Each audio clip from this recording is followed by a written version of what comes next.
Absolutely. His miracles. What else about Jesus that gave indication that he was God? Okay. Well, for one thing, he didn't have a human father. Okay, that's true. Okay. All right. Somebody else? Think about the characters of Christ. What would you expect only God could do? Walker? Mind reading. Mind reading, exactly.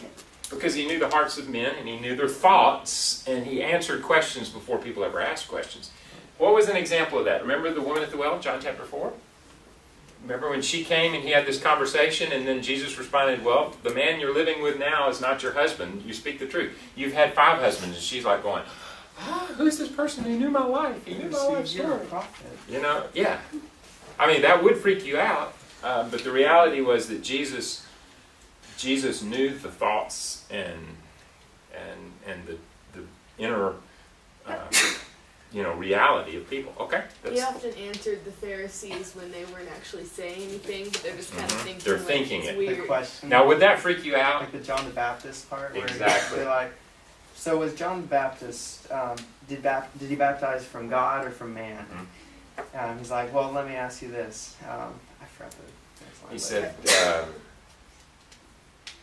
They said, "Are you from God or man?" And he said, and "Did that's John the when he Baptist said John the Oh, okay, Baptist. yeah, He said, yeah. was he from? And they're like, well, if we say this, then they're going to say, why didn't you listen to him? If we say he's not, then the people are really going to have trouble because they believed and they knew that he was. So we don't know. And he says, well, neither am I going to tell you.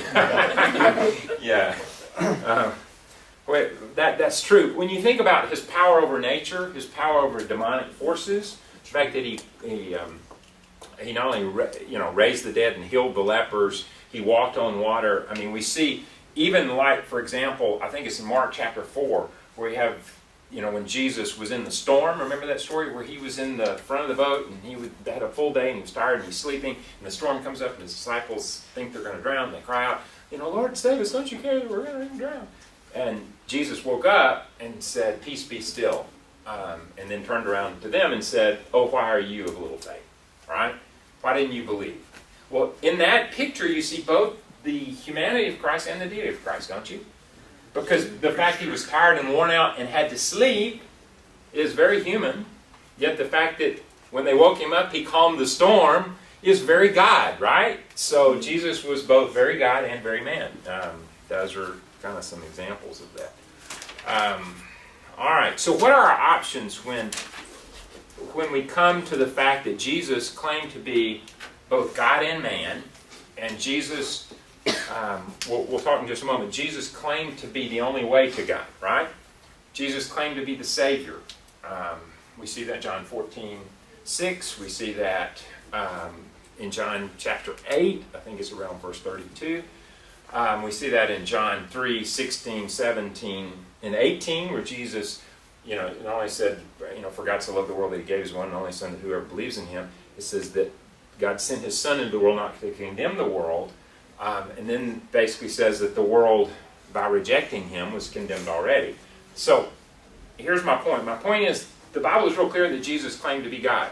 So, that's not something that people put into his mouth, so to speak. I'll give you, I think in your notes, there are several examples of that. Let me look for some of the scriptures that just reinforce that.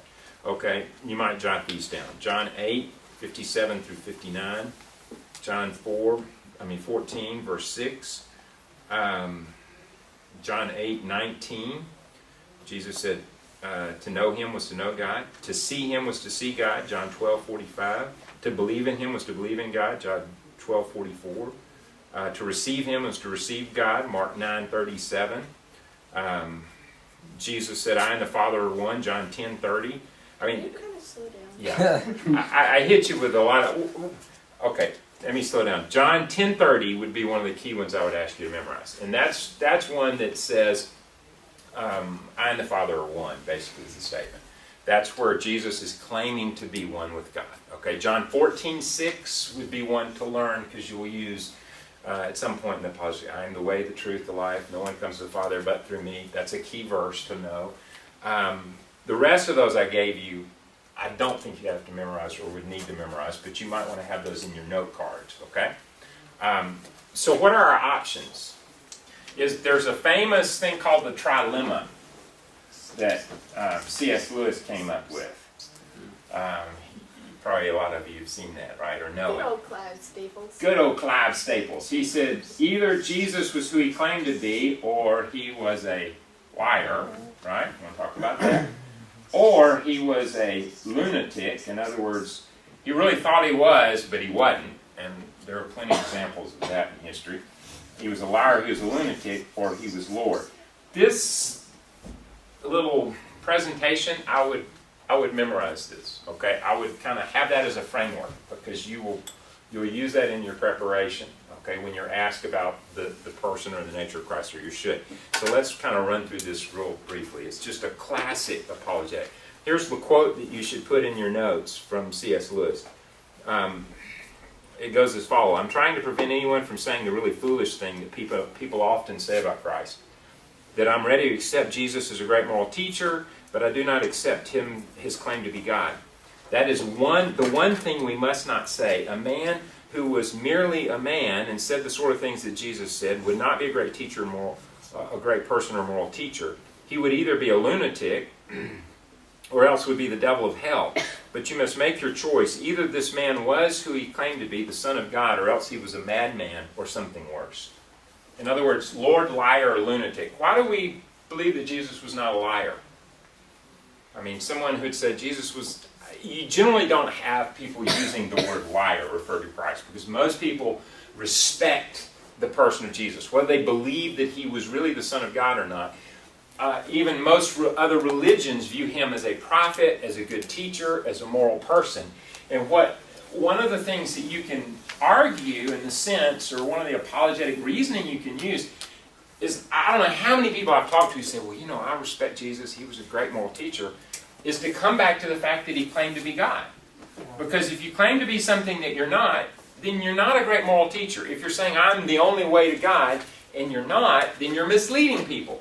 And that would mean by nature that you're not telling the truth, right? About what's most important, and that is how to get to God and your own identity. You know, if I came here today and said, you know, I am actually a great rock singer, you know, and I have multiple gold albums, right? It's just random. Well, that would clearly not be true, and you could find that out real easily. You could say, really?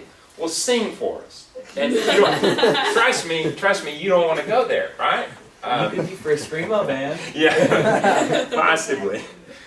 But That's a good Louis Armstrong. yeah, I do a good Louis Armstrong, and that's about the extent of it. So, but the point is, okay, so Jesus, if he lied, then you have to look at what are some characteristics of people that are liars. Generally, people lie to get out of trouble. People lie sometimes to save face. People lie for personal gain.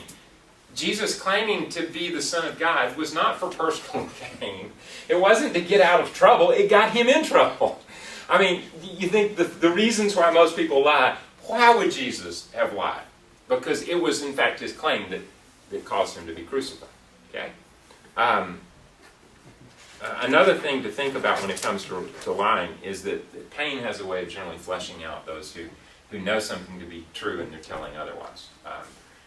I mean, y'all know that. When you're really little, I mean, sometimes it was the spanking that brought you to confess, right? Okay, I did it. You know? In the same way, that's true just of human nature. So I don't believe that he was a liar. What